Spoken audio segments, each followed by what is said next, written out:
Бул Токмок шаарынын больницасы. Мен деле ушу больницага келип жаткым келет.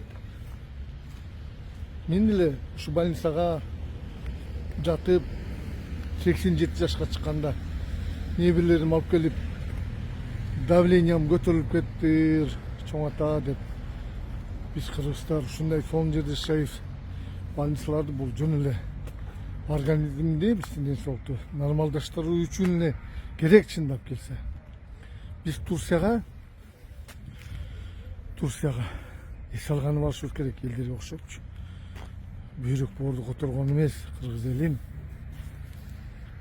Ушунун баары ичкен жеген тамагыбыздын айынан бүгүнкү төрөлгөн балдар гемодилиз алып атат. Айланайын, сахар деген 12-10 жаштарга түшүп кетти. Экономика кара жерге кирсин, экономика деп баарыңар ГАИ, экономика бүт барыңар ошакты карап алгансыңар да, ал проблема эмес кыргыз элин. Эң глобальный проблема биздин тамак аш. Эмне үчүн мен Ташиевди жаман көрүп атам? Эмне үчүн мен Төрөбаевди жаман көрүп атам? Бүт системаны сындырып, Кыргыздын айыл чарбасын бүт талкалап туруп, Кытай менен Өзбекстанга байлап берип койду кыргыз элин. Бүт акчаны кууган сүткөрлөр.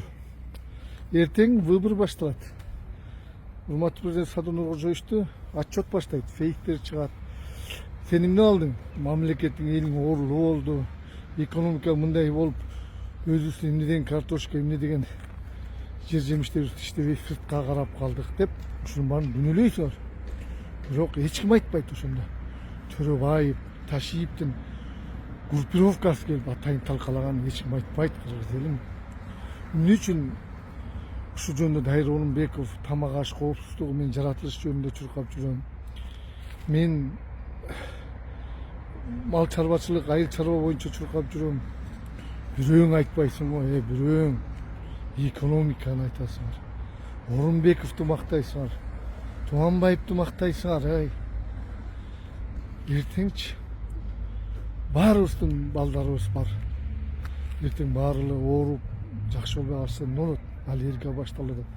Биологический войнанын биз крысасындай болуп калдык, лаборатория болгон кыргыз элин. Ушул да глобальный проблема. Депутаттар, эмнени карап отурасыңар, Көкүлүктөн башка да темалар бар да. Эмне деген жашоо, эмне деген тупой болуп баратабыз. Эртең ушунча элдин баары мына любой кыздын бетин карасаң аллергия. Мунун баары ичкен жегенибизден. Шаар эмне болду? Бир Кудай өзү билет. Шаардын мэри эмне кылып атканын Кудай өзү билет. Эмне кылып, эмне проект менен салып баратканын, Шаарда мен 2 күн жүрүп келдим, эч кандай энергия жок. Түштөн шалдырап каласың. Эч кандай баш ооруу, вакуум, давление, Эмне үчүн биз ден соолукка биринчи кам көрбөйбүз? Эмне үчүн кыргыз элим? Бүт баары мелочь. Эң башкы байлык бул ден соолук.